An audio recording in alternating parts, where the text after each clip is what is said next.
मेरे प्यारे बच्चों, अगर आप लोग भी हो क्लास 10th में और 2026 में देने वाले हो अपना हिंदी का पेपर, तो भाई देखो हम लेकर के आ गए हैं 18 फरवरी का एक रियल पेपर है जो कि मैं यहाँ पर आप लोगों को देने वाला हूँ। 18 फरवरी का हिंदी का पेपर।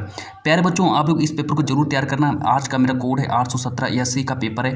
पेपर देने जाओगे आप लोगों को इस कोड का पेपर दिया जाएगा। बोर्ड एग्जाम में जैसे ही जाओगे 18 फरवरी को बिल्कुल सेम मेरे पर जो यही पेपर आप लोगों को मिलने वाला है। हमारा देखो यहाँ पर समय 3 घंटे 15 मिनट में आप लोगों को अपना पूरा पेपर सॉल्व करना है और आज की इस क्लास में आप लोगों का 70 नंबर भी पक्का होने वाला है। आप देखो सबसे पहले यहाँ पर मैं इस पेपर को पूरा एकदम सॉल्व करवाने वाला हूँ। तो सबसे पहले आप लोग अपना यहाँ पर ये नोट पढ़ लीजिए। नोट मेरा दिया है कि प्रारंभ के 15 मिनट परीक्षार्थियों का प्रश्न पत्र पढ़ने के लिए निर्धारित है, यानी कि शुरुआती के 15 मिनट आप लोगों को पेपर को पढ़ने के लिए दिए जाएंगे। और फिर इसके बाद मेरा दिया है कि यह प्रश्न पत्र 2 खंडों में विभाजित होने वाला है। जो मेरा पेपर है 2 खंडों में विभाजित होने वाला है। और निर्देश नंबर 2 कहता है कि ये प्रश्न पत्र के खंड आ में 20 नंबर का बहुविकल्पी प्रश्न है। जो मेरा यहाँ पर कह रहा है कि प्रश्न पत्र के खंड आ में 20 नंबर का बहुविकल्पी प्रश्न है, पूछे गए हैं। और निर्देश नंबर 3 कहता है कि प्रश्न पत्र के खंड बा में 50 नंबर का वर्णनात्मक प्रश्न है और पास होने के लिए इतने नंबर चाहिए। सभी प्रश्नों का अंक उसके सम्मुख अंकित है।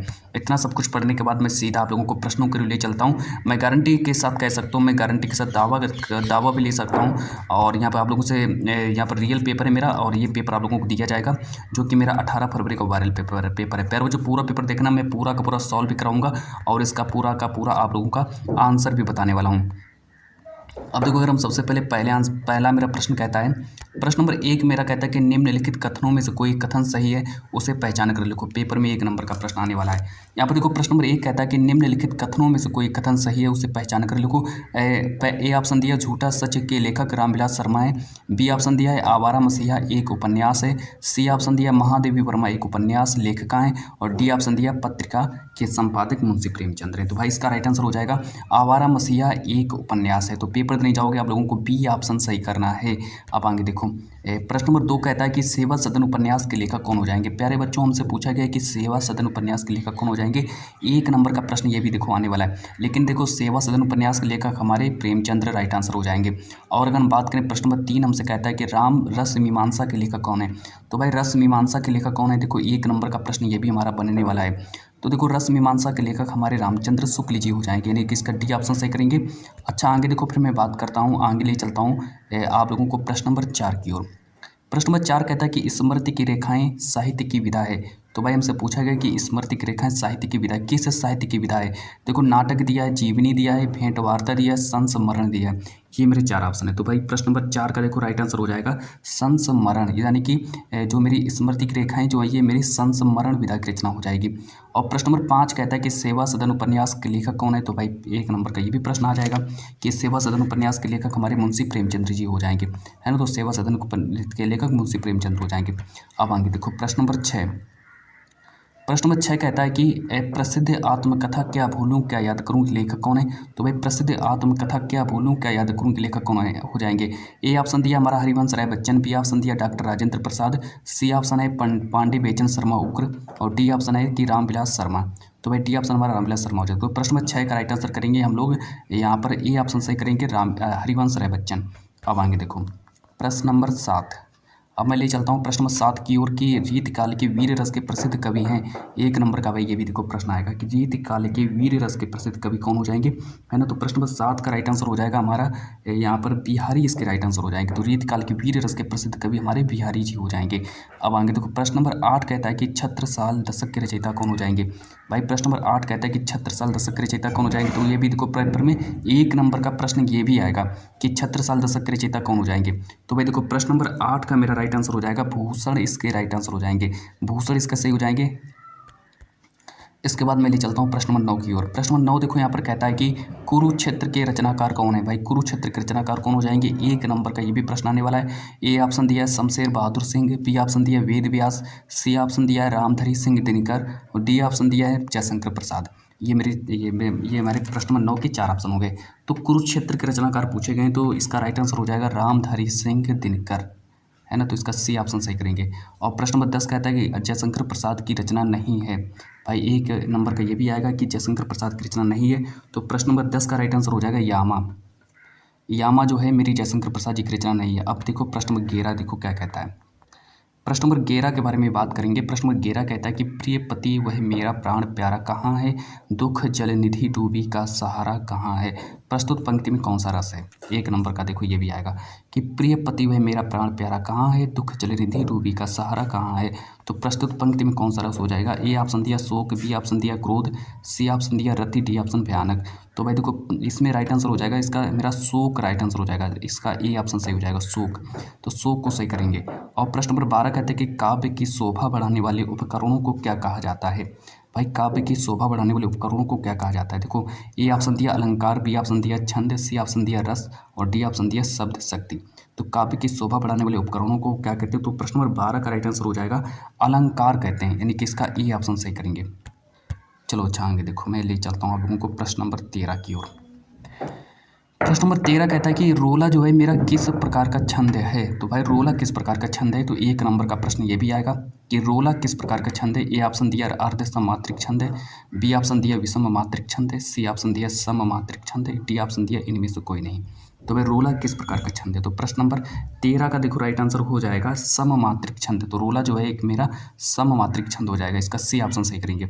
और प्रश्न नंबर 14 कहता है कि परि उपसर्ग लगाकर सही शब्द बनेगा। तो देखो 1 नंबर का प्रश्न ये भी आने वाला है कि परि उपसर्ग लगाकर सही शब्द बनेगा। देखो ए ऑप्शन दिया परिपूर्ण, बी ऑप्शन दिया ऊपर से और सी ऑप्शन दिया उपनाम और डी ऑप्शन दिया उपवन। ये मेरे 4 ऑप्शन है।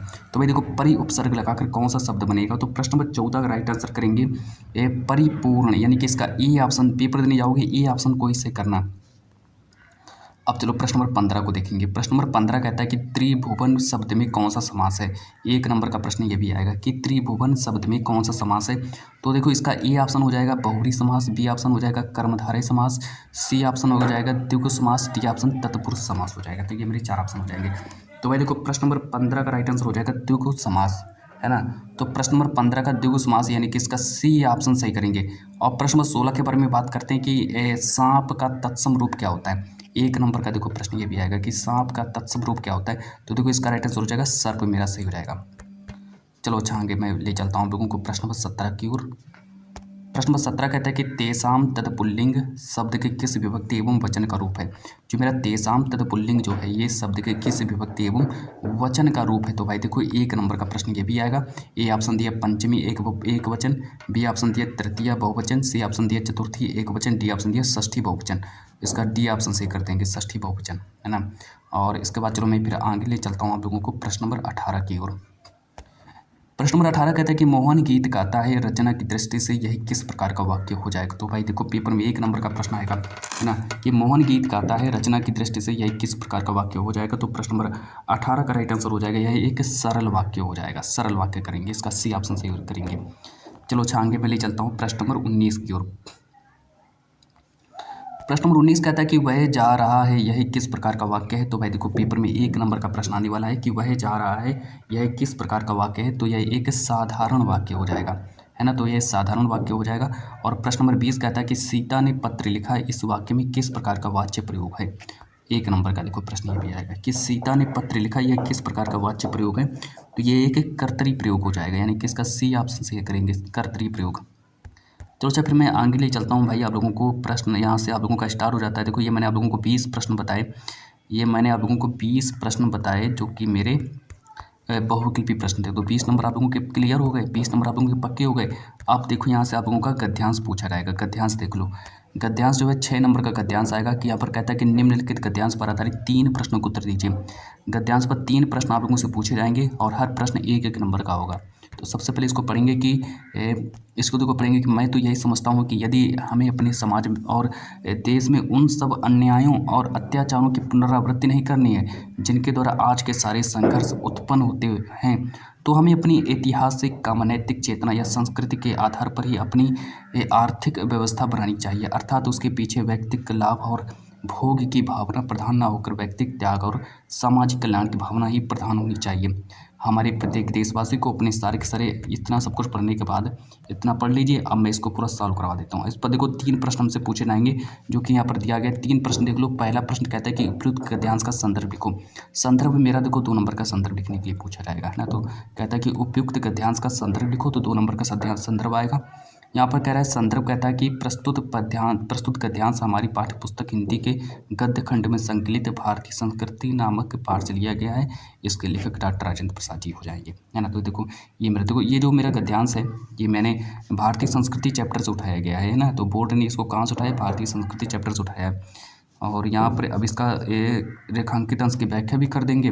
रेखांकित अंश की व्याख्या देखो 2 नंबर के रेखांकित अंश की व्याख्या भी पूछी जाएगी, 2 नंबर के रेखांकित अंश की व्याख्या। तो देखो यहाँ पर इसकी 2 नंबर के रेखांकित अंश की व्याख्या भी पूछी जाएगी।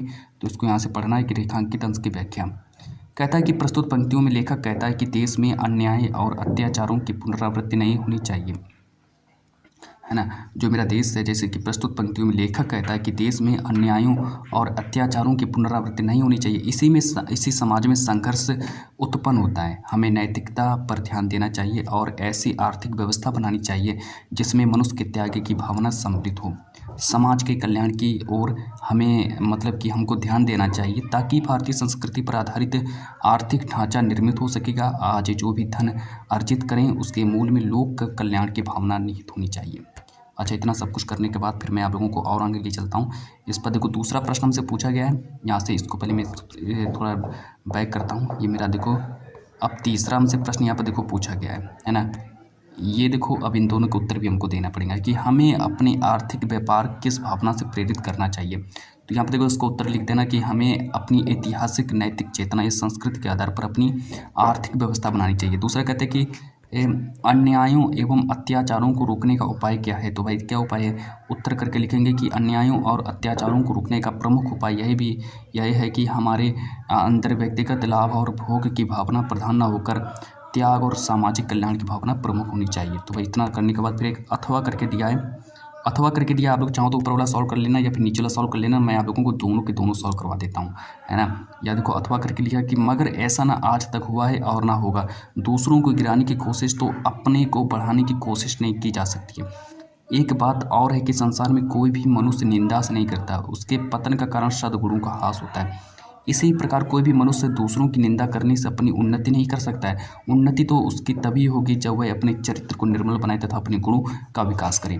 अब इस पर देखो, इस पर भी हमसे 3 प्रश्न पूछे जाएंगे जो कि इस तरीके से पूछे गए। उपयुक्त गद्यांश का संदर्भ लिखिए। तो वह संदर्भ यहाँ से लिख देना कि प्रस्तुत गद्यांश हमारी पाठ्यपुस्तक हिंदी के गद्य खंड में संकलित ईर्ष्या तू ना गई मेरे मन से नामक पाठ से लिया गया है और इसके लेखक हो जाएंगे रामधारी सिंह दिनकर। आगे लिख देना, इसके लेखक रामधारी सिंह दिनकर जी हो जाएंगे। चलो आगे देखो, फिर मैं आगे ले चलता हूँ। रेखांकित अंश की व्याख्या भी 2 नंबर की पूछी जाएगी। यहाँ पर देखो, यहाँ पर लिख देना रेखांकित अंश की व्याख्या। 2 नंबर की रेखांकित अंश की व्याख्या भी पूछी जाएगी। तो रेखांकित अंश की व्याख्या में लिखना है कि प्रस्तुत पंक्तियों में लेखक कहता है कि कटु सत्य है और इसे भली भांति समझ लेना कि कभी भी कोई आदमी निंदा से नहीं गिरता, क्योंकि समाज का प्रत्येक व्यक्ति जानता है कि अच्छों को बाजी बुरा कहने की संसार को आदत है। व्यक्ति एक ही बात से समाज की नज़रों में गिरता है और वह उसके सद्गुणों में कमी है ना। तो इतना सब कुछ करने के बाद भाई ये भी हमारा देखो 2 नंबर का ही आएगा। और फिर इसके बाद आगे देख लो। आगे हम बात करें प्रश्न नंबर 7 देखो हमसे कहता है, नेक्स्ट कहता है 7 ऑप्शन कहता है कि उपयुक्त गद्यांश के आधार पर निंदा का प्रभाव स्पष्ट कीजिए। तो वह निंदा का प्रभाव में स्पष्ट करना है और कहता है कि निंदा का निंदक पर विपरीत प्रभाव पड़ता है। लोग समझ जाते हैं कि इसका कोई स्वार्थ सिद्ध नहीं हुआ है, इसलिए वह दूसरों की निंदा कर रहा है। यहाँ पर तानी, यहाँ पर रहा लिख लेना है, कर रहा है। जिसकी निंदा की जाती है उस पर कोई विपरीत प्रभाव नहीं पड़ता है, अपितु उसका लाभ ही होता है, क्योंकि यदि उसमें कोई कमी होती है तो वह उससे सुधार लेता है। अब आगे देखो बात करेंगे। दूसरा कहता है कि मनुष्य के पतन का क्या कारण है। तो भाई मनुष्य के पतन का कारण सद्गुणों का ह्रास है। सद्गुणों के ह्रास से मनुष्य उन्नति नहीं कर पाता है, जिसका कारण उसका पतन हो जाता है। अच्छा, इतना सब कुछ करने के बाद फिर आगे देख लो। आगे भी दिया है कि मनुष्य की उन्नति कैसे हो सकती है। तो भाई मनुष्य की उन्नति चरित्र को निर्मल बनाए और अपने गुणों का विकास करे। इतना सब कुछ करने के बाद फिर आगे देख लो।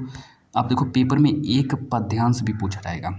आपके पेपर में 6 नंबर का पद्यांश आएगा, जो कि यहाँ पर दिया है कि दिए गए पद्यांश पर आधारित 3 प्रश्नों के उत्तर दीजिए, है ना। तो भाई देखो 3 प्रश्नों के उत्तर आप लोगों से पूछे जाएंगे और जो कि यहाँ पर मैं आप लोगों को पूरा का पूरा पेपर सॉल्व कराने वाला हूँ। तो भाई यहाँ पर देखो कहता है उपबोधों में प्रजत विसरतनाएँ। और फिर इसके बाद आगे देख लो। यहाँ पर कहता है कि वृंदावन गोकुल वन उपवन सघन कुंज की छाई, प्रातः समय माता जसुमती अरुणंद देख सुख पावत, माखन रोटी दही सजायु अति हित साथ खवावत, गोपी ग्वाल बाल संखेलत सब दिन हसत सिरात, सूरदास धनी धनी ब्रजवासी जिनसो हित जदुतात। अब यहाँ पर देखो कहता है कि उपयुक्त गद्यांश उपयुक्त पद्यांश का संदर्भ लिखो। संदर्भ लिखने पर आप लोगों को 2 नंबर दिए जाएंगे। यहाँ पर संदर्भ लिख देना कि प्रस्तुत पद्य सूरदास द्वारा रचित सूरसागर से लिया गया है। अच्छा, इतना सब कुछ करने के बाद फिर यहाँ पर कहता है रेखांकित अंश की व्याख्या। यहाँ पर देखो हमसे पूछा गया है रेखांकित अंश की व्याख्या पूछी गई है, जो कि यहाँ पर लिख देना कि रेखांकित अंश की व्याख्या करके लिखना है कि हे उद्धव, मुझे ब्रज के सुख याद आ रहे हैं, वे भुलाए नहीं जाते। आज मुझे वृंदावन गोकुल की वन वाटिकाएं, घने कुंजों की छाया, सभी के सुख सता रहे हैं, है ना। तो इतना पढ़ने के बाद फिर हमसे यहाँ पर देखो सा ऑप्शन कहता है 2 नंबर का ये भी आएगा कि श्री कृष्ण को ब्रज की कौन कौन सी बातें विस्मृत नहीं होती हैं, है ना। यहाँ पर कहते हैं कि श्री कृष्ण को ब्रज की कौन कौन सी बातें विस्मृत नहीं होती हैं। यहाँ पर उत्तर करके लिखेंगे कि श्री कृष्ण को ब्रज के वन उपवन, सघन कुंज की छाया, माखन रोटी एवं दही खाना गोपियों एवं ग्वाल बालों के साथ खेलना आदि बातें विस्मृत नहीं होती हैं। तो भाई इतना सब कुछ करने के बाद फिर मैं आप लोगों को आगे ले चलता हूँ। यहाँ पर देखो अथवा करके दिखाया दिया है, आप लोग ऊपर वाला सॉल्व कर लो या फिर ये वाला सॉल्व कर लेना कि अतुलनीय जिनके प्रताप का साक्षी प्रत्यक्ष दिवाकर घूम घूम कर देख चुका है, जिनकी निर्मल कीर्ति निशाकर देख चुके हैं यहाँ पर चुके कर लेना, जिनका वैभव ये नभ के अनंत तारागण आगृत बार सुन चुका है, नभ जिनका विजय घोष रणगर्जन। आप देखो इसका देखो यहाँ पर संदर्भ लिख देना, 2 नंबर का संदर्भ आ जाएगा कि प्रस्तुत कविता का संदर्भ लिखिए। तो संदर्भ देखो लिखेंगे कि प्रस्तुत पद्यांश राम नरेश त्रिपाठी द्वारा रचित स्वदेश प्रेम से लिया गया है। और यहाँ पर इसकी रेखांकित अंश की व्याख्या भी कर देना। रेखांकित अंश की व्याख्या यहाँ पर देखो कर देना। ऐसे 2 नंबर की रेखांकित अंश की व्याख्या भी पूछी जाएगी कि रेखांकित अंश की व्याख्या आकाश के नक्षत्र भारत के अतुल वैभव के साक्षी हैं और गरजती हुई लहरों द्वारा समुद्र इसके जयघोष सुनने का साक्षी है। ये हमारा इसका रेखांकित अंश की व्याख्या होगी। तीसरा प्रश्न देख लो। अब यहाँ से देखो आप लोगों के पेपर में बनेंगे ये देखो सा ऑप्शन भी 2 नंबर का पूछा जाएगा। 1 नंबर का ये आएगा, 1 नंबर का ये आएगा कि उपयुक्त पद्यांश में किसकी महिमा का वर्णन किया गया। तो उपयुक्त पद्यांश में भारत की महिमा का वर्णन किया गया है। उपयुक्त पंक्ति में कौन सा रस है, तो इसमें वीर रस हो जाएगा। तो इतना मैंने आप लोगों को बता दिया है। अब देखो आगे अगर हम बात करें तो संस्कृत के प्रश्न मेरे यहाँ से स्टार्ट हो जाते हैं। संस्कृत जो है आप लोगों के पेपर में 5 नंबर का संस्कृत से भी प्रश्न पूछे जाएंगे कि निम्नलिखित संस्कृत गद्यांश का संदर्भ सहित हिंदी में अनुवाद कीजिए, है ना। कहता है कि निम्नलिखित संस्कृत गद्यांश का संदर्भ सहित हिंदी में अनुवाद कीजिए। यहाँ पर लिखेंगे एषा नगरी भारतीय संस्कृत भाषायाश्च केन्द्रस्थलम् अस्ति इति एवं संस्कृत वाङ्मयस्य संस्कृतेश्च आलोका सर्वत्र प्रसत मुगल युवराज दारासिखो अत्रागत भारतीय दर्शनशास्त्राणाम् अध्ययनम् अकरोत् स तेषां ज्ञानेन तथा प्रभावितः अभवत् यत् तेन उपनिषदाम् अनुवाद पारसी भाषायां कारितः।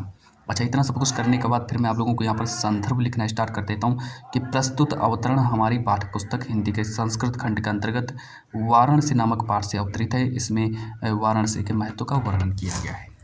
अच्छा देखो, इतना सब कुछ करने के बाद भाई 5 नंबर का आएगा, 2 नंबर का आप लोगों का संदर्भ लिखने के लिए भी आएगा, इस बात को याद रखना।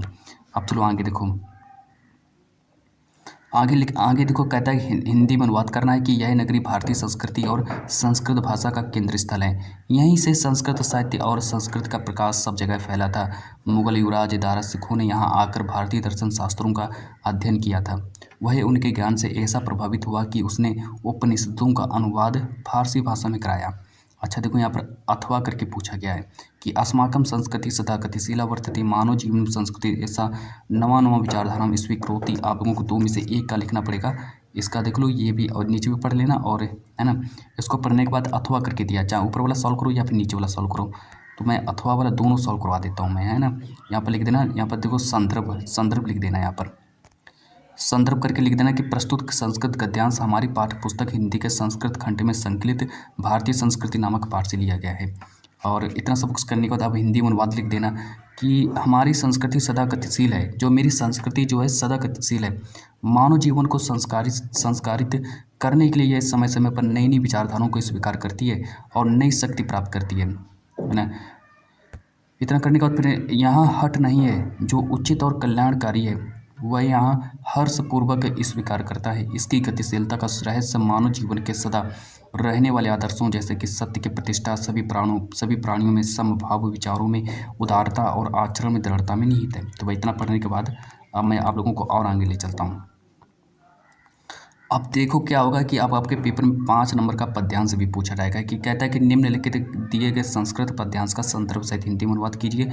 तो भाई 5 नंबर का संस्कृत का हिंदी में अनुवाद भी पूछा जाएगा सब पद्यांश का कि सर्वे भवन्तु सुखिनः सर्वे सन्तु निरामया सर्वे भद्राणि पश्यन्तु मा कश्चित् दुःखभाग् भवेत्। यहाँ पर संदर्भ लिख देना कि प्रस्तुत श्लोक हमारी पाठ्य पुस्तक हिंदी के संस्कृत खंड के अंतर्गत भारतीय संस्कृति नामक पाठ से लिया गया है। और यहाँ पर हिंदी में अनुवाद लिख देना कि सब सुखी हों, सब रोग रहित हों, सब कल्याण को देखें, कोई भी दुखी ना हो। तो भाई देखो ये मेरा इतना बन जाता है और है ना। तो इतना सब कुछ करने के बाद फिर मैं और आगे बात करता हूँ कि फिर यहाँ पर देखो मेरा अथवा करके दिया गया है कि अपतो दूरगामी चा साथुरो नाचा पंडिता अमुख स्फुटवक्ता चा योजना दिशा पंडिता। और इतना पढ़ने के बाद फिर मैं और आगे ले चलता हूँ। यहाँ पर देखो मेरा पूछा गया है कि अपने पठित खंड काव्य के आधार पर दिए गए प्रश्नों में से किसी एक प्रश्न का उत्तर दीजिए। तो भाई देखो 3 नंबर का ये भी प्रश्न आने वाला है ना। किसी एक प्रश्न का उत्तर देना है। तो भाई देखो यहाँ पर सबसे पहले इसको पढ़ेंगे कि मुक्तिदूत खंड काव्य के द्वितीय सर्ग कथा वस्तु अपने शब्दों में लिखिए। ये सारे के सारे मेरे खंड काव्य हैं, इनको आप लोग तैयार कर लीजिए। अच्छा, खंड काव्य देखने के बाद अब मैं सीधा आप लोगों को ले चलता हूँ। यहाँ पर कहता है क्वेश्चन नंबर 6 की ओर कि दिए गए लेखक में से किसी एक लेखक का जीवन परिचय देते हुए उनकी एक प्रमुख रचना का उल्लेख कीजिए। तो भाई 5 नंबर का जीवन परिचय भी आएगा, है ना। तो जीवन परिचय में आप लोग लेखक का जीवन परिचय में देखो, लेखक में से आप लोगों को तैयार करना है जयशंकर प्रसाद, रामधारी सिंह दिनकर और आचार्य रामचंद्र शुक्ल। तो आप लोग आचार्य रामचंद्र शुक्ल जी का जीवन परिचय तैयार कर लो। अब देखो इनका जन्म कब हुआ था, तो 4 अक्टूबर 1884 ईस्वी को इनका जन्म हुआ था। इनका जन्म स्थान कहाँ है, तो अगुना बस्ती उत्तर प्रदेश में इनका जन्म हुआ था। पिता का नाम चंद्रबली शुक्ल था और इनकी मृत्यु 2 फरवरी 1941 को इनकी मृत्यु हो जाती है। अब देख लो ये यहाँ से जीवन परिचय स्टार्ट हो जाता है। रचनाएं देख लो इनकी, चिंतामणि, विचार भी थी, रश्मिमासा, त्रिवेणी रचनाएं हो जाएंगी। इनका जीवन परिचय यहाँ से लिखना स्टार्ट करेंगे। रामचंद्र शुक्ल का जन्म बस्ती जिले के अगुना, भाई यहाँ पर देखो अगुना लिखा जाएगा, गोना नहीं, यहाँ पर कर लो अगुना, है ना। गलती से मिस्टेक हो गया होगा, प्रिंटिंग में मिस्टेक हो गया हो, लेकिन कोई दिक्कत नहीं, यहाँ पर अगुना कर लीजिए। यहाँ पर अगुना कर लो। अगुना नामक गांव में 4 अक्टूबर 1884 को हुआ। रामचंद्र शुक्ल 4 वर्ष की आयु में अपने पिता के साथ हमीरपुर चले गए और हमीरपुर में ही रामचंद्र शुक्ल जी की प्रारंभिक शिक्षा हुई। 1892 ईस्वी में उनके पिता की नियुक्ति मिर्जापुर सदर में कानून गो के पद पर हुई। 1921 में रामचंद्र शुक्ल ने मिशन स्कूल से फाइनल परीक्षा उत्तीर्ण की। परीक्षा डबल बार नहीं, एक बार होगा। फाइनल परीक्षा उत्तीर्ण करने के उपरांत प्रयाग के कायस्थ पाठशाला इंटर कॉलेज में नाम लिखाया, किंतु गणित में कमजोर होने के कारण इंटर की परीक्षा नहीं दे सके। बाद में हिंदी शब्द सागर के लिए काशी आ गए और कुछ दिनों तक काशी नागरिक प्रचारित पत्रिका को भी संपादित किया। अच्छा, इतना करने के बाद फिर आप लोग ये भी पढ़ लीजिए, है ना। अब देखो यहाँ पर कुछ दिनों तक नागरिक प्रचारित सभा का संपादन भी किया। स्वास्थ्य का दौरा पड़ने के कारण 2 फरवरी 1941 को इनकी मृत्यु हो जाती है। इनकी रचनाएं देख लो, रश्मिमासा, त्रिवेणी, चिंतामणि, इनकी रचनाएं हो जाएंगी। इसके बाद अब देखो पेपर में आप लोगों के पेपर में एक कवि का भी जीवन परिचय लिखने के लिए आएगा। अच्छा, 5 नंबर का कवि का जीवन परिचय आएगा, जिसमें से आप लोगों को महादेवी वर्मा, तुलसीदास, ये देखो सारे सारे दिए हैं। महादेवी वर्मा, तुलसीदास, रमणीश त्रिपाठी। तो मैं तुलसीदास जी का जीवन परिचय लिखा देता हूँ। जन्म डाल देना, जन्म इनका 1532 ईस्वी में हुआ था। इनका जन्म स्थान देख लो, राजापुर चित्रकूट उत्तर प्रदेश में इनका जन्म हुआ था। माता का नाम हुलसी, पिता का नाम आत्माराम दुबे। अगर हम और आगे बात करें तो इनका देखो, इनके गुरु का नाम नरहरिदास था, पत्नी इनकी रत्नावली थी। इनकी रचनाएं देख लो, रामचरितमानस, कवितावली, गीतावली, विनय पत्रिका इनकी रचनाएं हो जाएंगी। अच्छा, आगे देखो अब यहाँ से इनका जीवन परिचय लिखना स्टार्ट कर देंगे। जीवन परिचय का आप लोग स्क्रीनशॉट ले लो या फिर पढ़ लो। जीवन परिचय में लिख देंगे कि तुलसीदास का जन्म चित्रकूट जिले के राजापुर नामक गांव में सन 1532 ईस्वी में हुआ था। इनके पिता का नाम आत्माराम दुबे और माता का नाम हुलसी था। अभुक्त मूल नक्षत्र में जन्म होने के कारण माता पिता, इनके जो माता पिता थे, इनके माता पिता ने इनको त्याग दिया था। इनका जन्म जो हुआ था वो अभुक्त मूल नक्षत्र में हुआ था, तो इसी कारण इनको त्याग दिया गया था। स्वामी नरहरिदास ने इनका पालन पोषण किया था। काशी के शेष सनातन नामक विद्वान ने इन्हें वेद, पुराणों आदि ग्रंथों का ज्ञान भी कराया था भाई इनको, है ना। इनका विवाह दीनबंधु पाठक की कन्या रत्नावली से हुआ था। इनका जीवन काशी, अयोध्या और चित्रकूट में बीता। जो तुलसीदास जी का जन्म कहाँ कहाँ बीता, तो काशी, अयोध्या और चित्रकूट में इनका जन्म बीता था।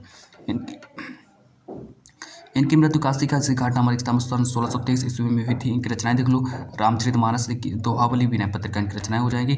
अब मैं सीधा देखो आप लोगों के पेपर में श्लोक लिखने के लिए भी आएगा।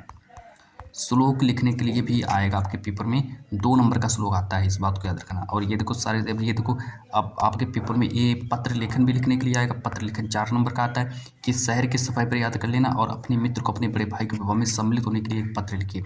इतना करने के बाद अब आगे देखो संस्कृत के प्रश्न उत्तर भी पूछे गए हैं। यहाँ पर देखो लिखा है कि निम्नलिखित प्रश्नों में से किन्हीं 2 प्रश्नों के उत्तर संस्कृत में दीजिए। ये देखो ये प्रश्न भी याद कर लो, 2 नंबर का प्रश्न उत्तर आएगा। और इसके बाद आगे देख लो, यहाँ पर लिखा है कि क्वेश्चन नंबर 10 कहता है कि निम्नलिखित में से किसी एक विषय पर निबंध लिखिए। 7 नंबर का निबंध आता है। पर्यावरण प्रदूषण पर निबंध क्या कर लो, विज्ञान अभिशाप वरदान और वृक्षारोपण का महत्व, जनसंख्या वृद्धि। तो भाई ये था आप लोगों का 2, 4, 26, 18 फरवरी का वायरल पेपर, जो कि मैंने पूरा सॉल्व करा दिया है। और मिलते हैं नेक्स्ट वीडियो के साथ। इस क्लास को मैं यहीं पर ही समाप्त करना चाहूँगा।